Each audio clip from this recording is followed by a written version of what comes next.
Hi, this is Sun Football's Big Debate, where we're gathered together to talk about the future for Erik Ten Hag. I'm joined today by Charlie Wyatt, who's the football editor of The Sun, and the deputy football editor of The Sun, Neil Custis, who is also our Manchester United correspondent. Neil, we'll start with you. There are a lot of question marks over Ten Hag. Maybe earned himself a little bit more time after the victory over Fulham. But in your view, what is his position like at the moment? I think Sean, what he did last season was, put a lot of credit in the bank. He had a fantastic first season, which sounds odd for Man United, who are used to challenging for titles, but to finish third and get to 2 domestic cup finals was fantastic.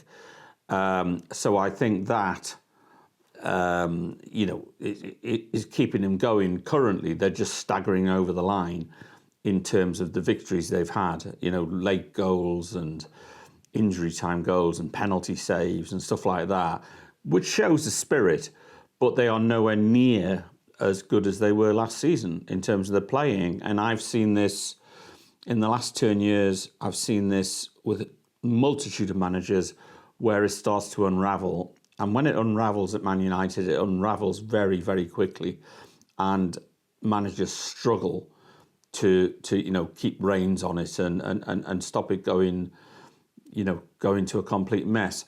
So I think it would be ridiculous to get rid of him. I think he's the right man for the job, but I think he's got a tough few weeks coming along. The biggest problem for me is saying, everyone says, what's wrong? Is it the owners? Is there nonsense?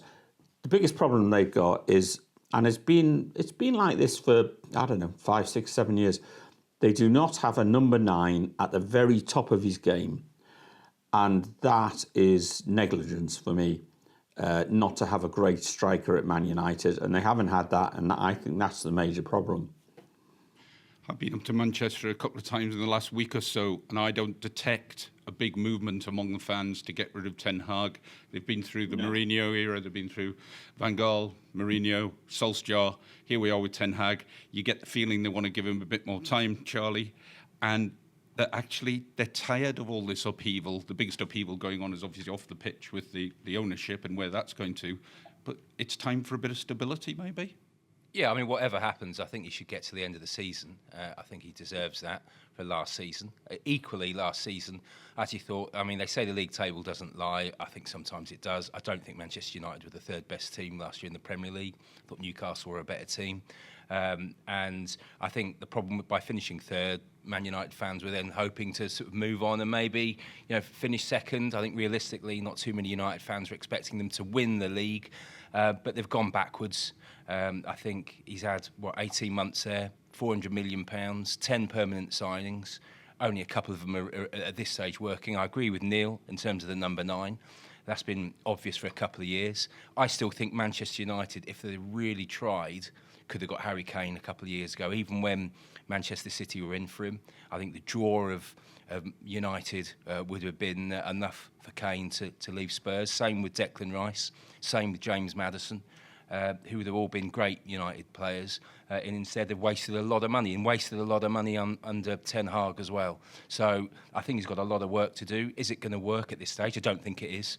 But equally, he deserves the time, and changing mid-season is not going to work. And equally, you're not going to get anyone any good, are you, mid-season? So if they do want to get someone like De Zerbi from Brighton, I think end of the season. Neil, there's a lot of questions that he can't get what are supposedly really good players playing at the top of their game, Rashford being one example, and the signing of his own in Anthony, who's not producing at all. That's an obvious problem for them at the moment, isn't it? And also you've had the case with Sancho where he's banished him, so we're not going to get much out of him either. Is the keeper good enough? How's the defence? There are question marks all over the pitch. And can this manager turn it round with those players?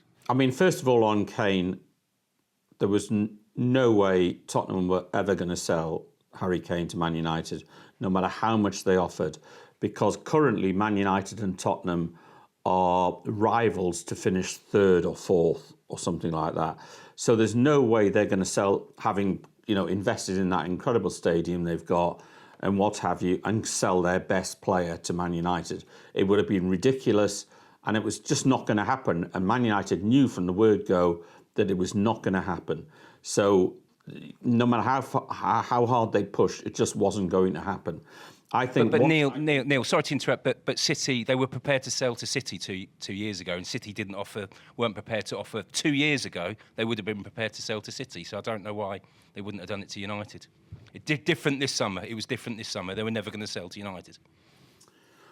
Because as I've just explained, City's another thing. City are winning titles 6-7 times, but with Man United, they're in direct competition for a top 4 place. It's a different level.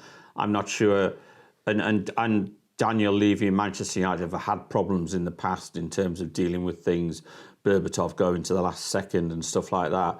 And I think they're both tired of each other. Man United are certainly tired of dealing with Tottenham, and I don't think they just were not going to get him. I mean, that's just it. They just weren't going to get him, and they realised that from the word go.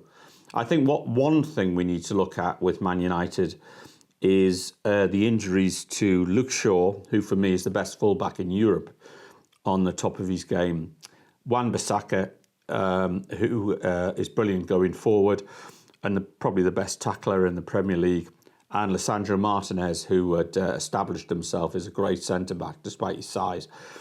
And the thing is with fullbacks now, fullbacks aren't just defenders.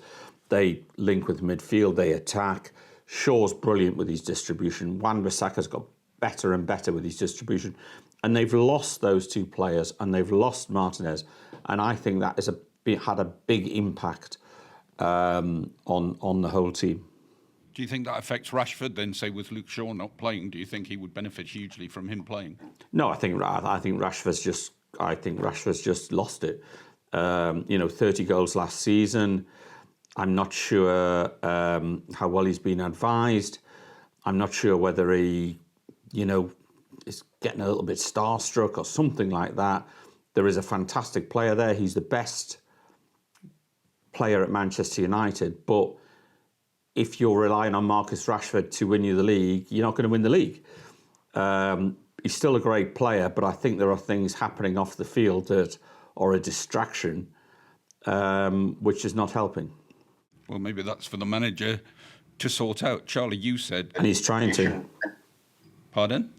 He's trying to do that. For too long at Manchester United in the last 10 years, player power has ruled.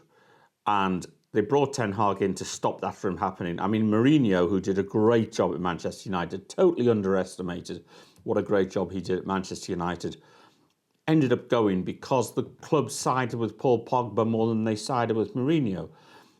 Mourinho said, in the middle of his tenure that Anthony Martial wasn't at it. You look at him now, I mean, I've never seen anyone more disinterested in playing football than Anthony Martial. You look at the winning goal that Bruno Fernandes scores at Fulham. You look at Martial's reaction, not bothered, everybody else excited and all that. Mourinho had it right, and I think losing Mourinho was a big negative for Man United. Charlie, you say there's no point getting rid of Ten Hag in the mid-season, but that you don't actually think he's the right man. You don't think he's going to turn it around. So are you saying that this season now is just treading water till you get to the summer? Well, that's my prediction is I don't think he'll be the right man. Equally, at the moment, I think he still deserves time.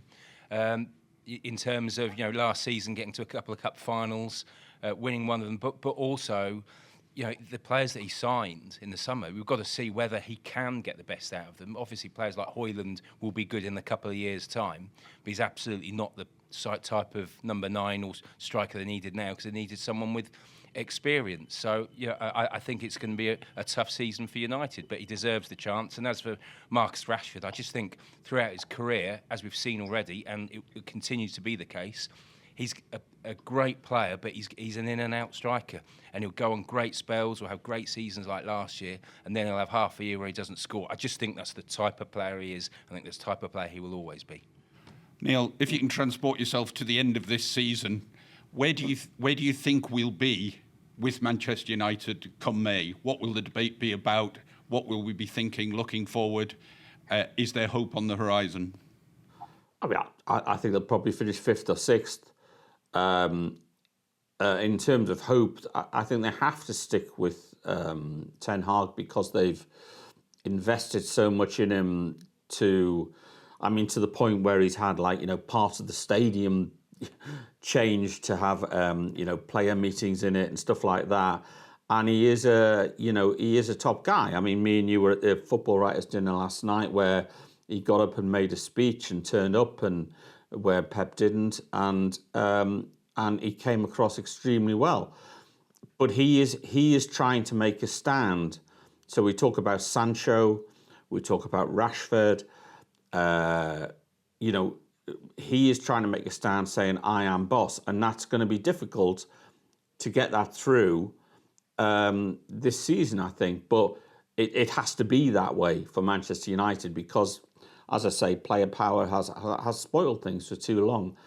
So I think by the end of the season, I hope he's still in charge for the good of Manchester United. But they have been stumbling to victories.